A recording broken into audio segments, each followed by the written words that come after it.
Today's topic, how to use the gifting limit without Uncle Sam. Many of us love the idea of gifting or trying to give away some of our money so that Uncle Sam doesn't take more of it down the line. The misconception though is a lot of people don't actually understand the exemptions that come with this type of gifting. And as we get near the end of the year, we start to spice up our tax planning. This is a very common question. And it's a common question because one, it is a tax strategy. Now it's usually a tax strategy for that lifetime exemption, which we'll get into this soon, but also it's one of those ones that has a 12/31 deadline. So if you are into gifting, this is one that does not have the tax filing deadline. It's a 12/31 deadline. But the gift exemptions, the gifting rules, some of the unique rules that come with gifting are very popular. This is a question we get numerous times throughout the year, and it will start to really speed up now as we get towards the end of the year. This question will come up quite a bit. So we're going to walk through some of the big things you need to keep in mind, but most importantly, how to gift without Uncle Sam trying to get involved, all legally, because guess who's not an attorney? This guy. Guess who's also not an accountant? This guy. I am a CFP, so I like to think I have decent knowledge on these topics, but you should confirm everything you see on this channel, always with your attorney, your accountant, and or your financial advisor. But we're going to get into it next, so let's talk about the gifting exemptions, the gifting strategies. Okay, before we get into the fun of the video, I have one ask of you, because you know we kicked out the intro video to make these shorter, more condensed. If you have not subscribed, please subscribe to the channel. Click on the little bell icon. You'll also get a notification every time we release a new video. Especially important around deadline season, right? We're around tax time. So click on that bell icon. If you have questions, comments, you want to see a different topic here in the near future, you have a question for me, drop that below in the comments. I appreciate you watching. Now let's get into some fun gift tax topics, right? So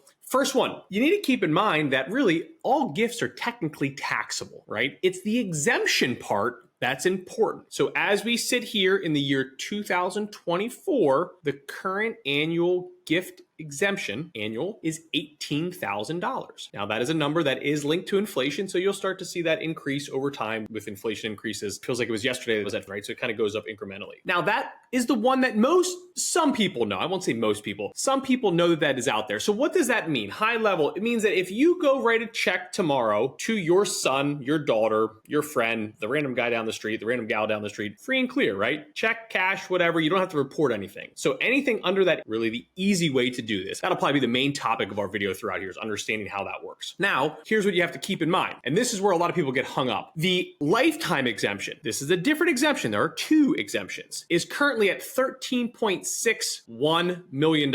That's a lot. That's a lot of money. Most of you will never have that problem. Even if you get close to that problem, it's been a heck of a ride. That is one that you have to keep in mind. Now, in defense of that number, if the current tax laws sunset at the end of 2025, that number will get cut in half. And the current estimate is that'll probably get right around 7 million. So it does get cut back quite a bit. But this is very important because every now and then we'll have this conversation with clients and they'll say, oh, I can't go over 18,000 because I'm going to get taxed on that. And that's where we're going to add some context to it today. First and foremost, it's $18,000 per person, right? So I want to give $18,000 to all three of my boys. I can write a check for I do not have the funds to do this, using this as an example. $18,000 per kid, boom, Riker, X, Z. Easy. Now, my wife says, you know what? We want to give them $36,000. Again, don't have these funds, plain hypothetical here. Both my wife and I can both write checks now for $18,000. So 18 for me, 18 for my wife, 18 for me, 18 for my wife, 18 for me, 18 for my wife, right? So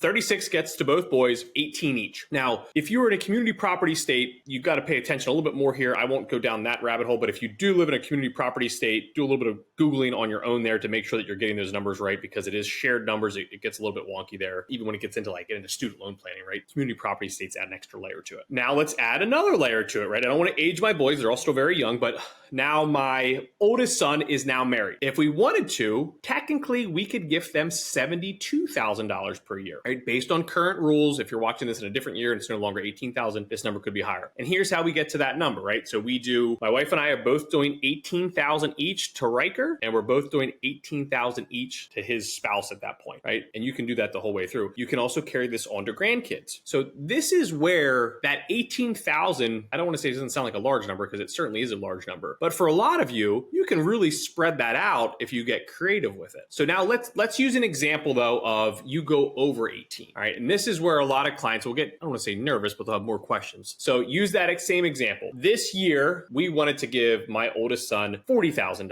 So my wife and I both say, well, we'll just split it again and we'll do $20,000 for each of us, right? We hit that $40,000. But the problem is the limit this year was only $18,000. So we went over by $4,000. So you start, Uncle Sam's going to come in. And technically, Uncle Sam wants a heads up. So you fill out a form 709, making sure I had the right number down, to utilize that extra, right? So you would fill out this form, your accountant would help you fill out this form, and you would note, hey, we went over 4,000. Technically, when you gift split, you should also be using this, not technically, you should be using this form as soon as you gift split too. But on this form, we'd be noting that, hey, we went over as well. So now we get into that lifetime exemption. So of that 13.6, and remember, I have that, but so does my wife, we then cut back that number a little bit because we went over 2,000. And this is why the bulk of us will never have to worry about federal estate taxes. Now, it does change, right? Let's come back to what I said earlier. Currently, 13.6 million and change. If the current tax law is sunset, that cuts back to 7. You can go back just a few years ago, and that, that was 2 million. I think it was back in the 2005-ish, go back to that time frame, right around like $1 million. And for us working with high-income households, physician households, to have a couple $1 million by just being good hard workers and good savers, that's not a crazy number, right? So 14,000 is a pretty significant number, right? There's a lot of good things going on there if you hit that number. So I just want to start here because I think the simplicity of that 18,000 concerns people in terms of they only think they can do 18,000, but you can really spread that around. And then, if you're married, you can double that up. If your kids get married, you can double that up. So you start to add in these layers to it where that 18,000 is no longer, just 18,000. And even if you do go over that number, you then get into that lifetime exemption, which is even a larger number. It all comes back to that tax form there, that form 709. So let's start there and then we'll start to build on it now. All right, next up, I want to walk through 3 relatively unique ideas to still really not even come onto the radar of the gifting limits or Uncle Sam's radar, we'll say. The first 2 are easy. The third one's going to be the 529 plan rule, which is one of my favorites that we've utilized for over a decade now with clients. But the first 2 are this. You can make direct gifts to medical providers or educational institutions. Now, the key here is it needs to be direct, right? So if you want to help your cousin out to go to Penn State University, you can't write a check to your cousin. You have to write it directly to Penn State. And when you cover those costs, those educational institution tuition items, those do not show up on tax reporting, or I should rephrase that, on gift reporting, all right? So that's one unique one there. This also applies to medical. So in terms of paying the medical expenses, you do not want to write a check to your cousin again. You would write a check to the actual hospital, right? You're going to pay off their bills to help them with their medical expenses. So those are the first 2 unique ones there. So directly to academic institution for tuition, directly to hospital for medical expenses. I say hospital, but there's other ways to have medical expenses too, right? So those are 2 unique ones. So keep that on your radar for 2 unique ones there. My favorite one, the more common one, ideally, right? Hopefully you're not having to pay large medical bills for anybody. Education's a good one, but is the 529 plan. So kind of building on that education idea, there's a 529 plan rule where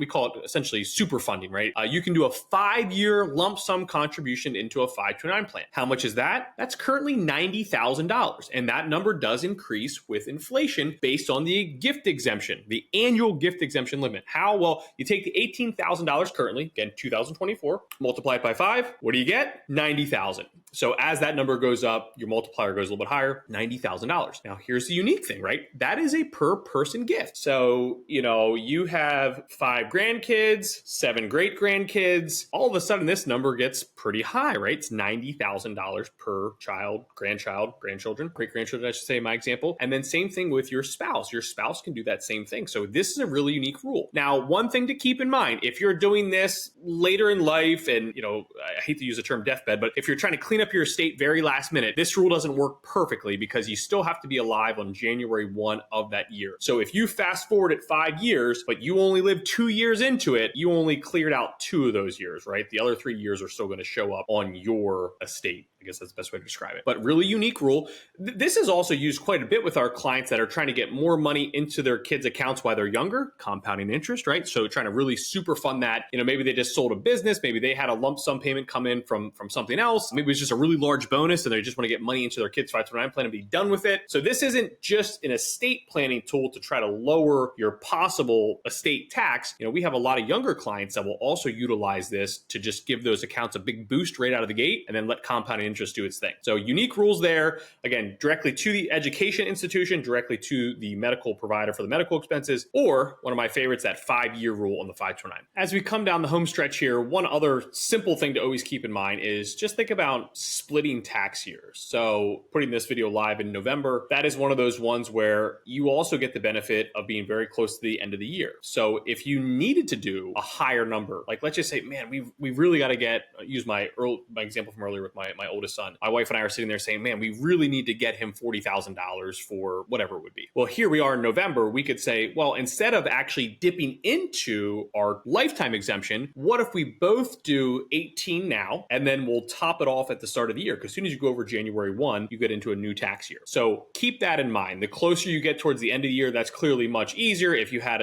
hey, we got to do this earlier in the year, that might not be as easy to say, well, here's February, we'll just hold off on 10 months, and then we'll kind of top that off like we did in our example. But just keep that in mind. That January 1 will give you a full reset of that annual exemption limit. So just a simple little idea there. I don't want to kind of glance over that or really miss that one outright, because that is a simple one and a little bit easier, especially when we're releasing these videos later in the year. Again, depends on when you're watching this video, but don't forget, when you go over 1/1 of the following year, you get a whole new reset on those numbers. And there you have it. How to use the gifting limit without Uncle Sam. Somewhat straightforward information, and I say that only in terms of probably how I think about it, but I hope it seemed that straightforward to you as well. I think it's one that's overthought. We sometimes think that 18,000 seems too simple. We don't understand that, hey, even if we go over 18,000, you still have this massive backstop of 13.6 million. Even if that does sunset, it only goes down to 7 million. So you have a lot of room in gifting. So just keep that in mind. Again, I'm not an attorney. I am not an accountant. So anytime we're talking strategy on our YouTube channel, there are so many specific facts to you and your circumstances. So always confirm this with your team as well, your advisors. Make sure you're in a good spot. But